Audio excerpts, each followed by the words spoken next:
উত্তরের হিমেল হাওয়া আর ঘন কুয়াশায় জনজীবন বিপর্যস্ত হয়ে পড়েছে।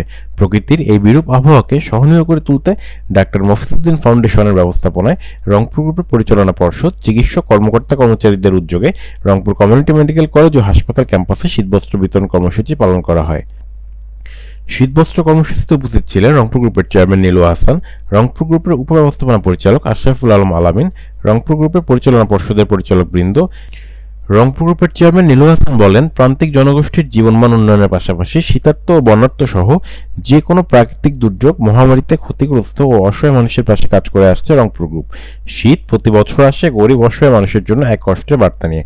তবে অসহায় মানুষের পাশে কম সামর্থ্যবান মানুষকে দাঁড়াতে দেখা যায়। অসহায় মানুষের মুখে হাসি ফোটাতে পারার অনুভূতি মাত্র ভিন্ন। তীব্র শীতে স্বল্প আয়ের মানুষের পাশে দাঁড়ানো প্রত্যেক সামর্থ্যবান মানুষের কর্তব্য। শীতবস্ত্র বিতরণ কর্মসূচিতে 1000 মানুষের মাঝে কম্বল বিতরণ করা হয়। Mahbubur Rahman, RCTV news, Rangpur.